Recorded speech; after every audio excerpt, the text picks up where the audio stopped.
BJP के तेज तर्रार नेता और अपने बयानों के लिए हमेशा चर्चा में रहने वाले तेजस्वी सूर्या जल्द ही 7 फेरे लेने वाले हैं। जी हां, तेजस्वी सूर्या की शादी की खबरें सोशल मीडिया पर तेजी से छा रही हैं और कहा जा रहा है कि वो 4 मार्च 2025 को चेन्नई में मशहूर गायिका और भरतनाट्यम कलाकार शिवश्री स्कंद प्रसाद के साथ बंधन में बन जाएंगे।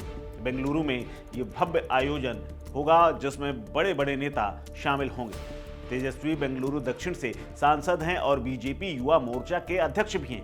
वहीं शिवश्री, जो कि उनकी पत्नी बनने वाली हैं, वो न सिर्फ ट्रेंड गायिका हैं बल्कि नृत्यांगना और बायो इंजीनियर भी हैं। आधिकारिक घोषणा तो अभी नहीं हुई, लेकिन सूत्र बताते हैं कि शादी की तैयारियां जोरों से शुरू हैं और दोनों परिवार इस पर सहमत भी हैं। ये खबर युवाओं में खासा उत्साह पैदा कर रही है क्योंकि तेजस्वी सूर्या को मोस्ट एलिजिबल बैचलर माना जाता है और पार्टी में अच्छी खासी उनकी पहचान है। इसके अलावा ये उनका दूसरा टर्म है। बीजेपी में तेजस्वी सूर्या को अक्सर फायर ब्रांड नेता के तौर पर जाना जाता है। अपने बेबाक बयानों और ऐसी बयानबाजी जो चर्चा में आ जाए उससे वो सीधे युवाओं से जुड़ जाते हैं।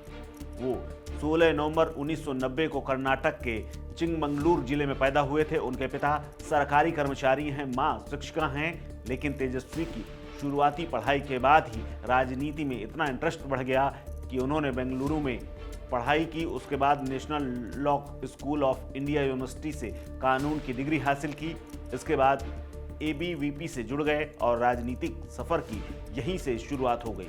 साल 2019 के लोकसभा चुनाव में उन्हें अप्रत्याशित तौर पर उम्मीदवार घोषित कर दिया गया। लोकसभा चुनाव में बेंगलुरु दक्षिण से उन्हें बम्पर जीत हासिल हुई और सबसे कम उम्र के सांसदों में उनकी गिनती होने लगी। उनका नाम ऐसे वक्त में आया था जब उन्हें कोई जानता तक नहीं था।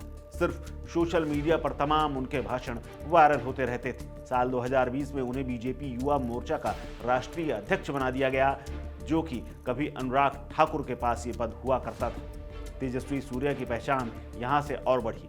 तेजस्वी को पढ़ने लिखने और योग करने का शौक था। कभी कभी उनके विवादित बयान उनके लिए मुसीबत बन जाते हैं। पार्टी की कई बार सफाई देनी पड़ती है, लेकिन फिर भी वो अपनी छवि के मुताबिक बीजेपी को बेहद सूट करते हैं। वहीं दूसरी तरफ अब सवाल यह है कि शिवश्री स्कंद प्रसाद क्या करती हैं और उनका परिचय क्या है। तो शिवश्री स्कंद प्रसाद के बारे में एक लाइन में अगर बताया जाए तो प्रधानमंत्री नरेंद्र मोदी भी उनकी आवाज के कायल हैं। जी हाँ, स्कंद प्रसाद दक्षिण भारतीय शास्त्रीय संगीत की दुनिया में जाना माना नाम।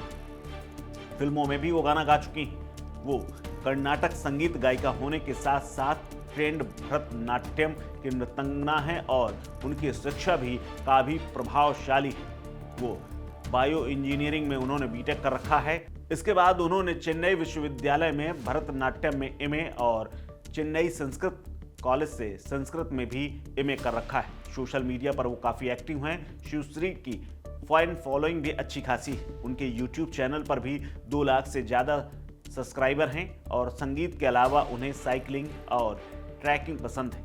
बीते दिनों एक ऐसे ही कार्यक्रम में उन्होंने अवार्ड भी जीता था।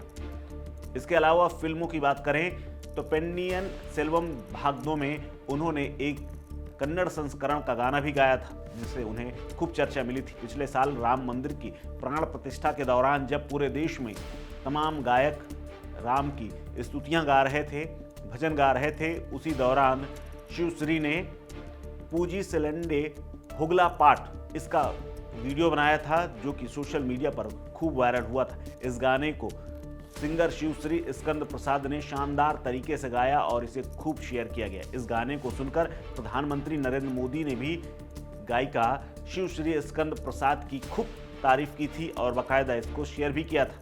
अब तेजस्वी सूर्या उस सिंगर से शादी कर रहे हैं जिसकी तारीफ प्रधानमंत्री मोदी भी कर चुके हैं। इसके अलावा बीजेपी के मोस्ट बैचलर तेजस्वी सूर्या और शिवश्री की परफेक्ट जोड़ी को सोशल मीडिया पर खूब सराहा जा रहा है। हालांकि अभी तक दोनों के परिवारों की ओर से कोई आधिकारिक घोषणा या कार्ड नहीं आया, लेकिन सोशल मीडिया के अलावा दक्षिण भारत की तमाम मीडिया हाउसेस इस खबर पर मुहर लगा रहे हैं।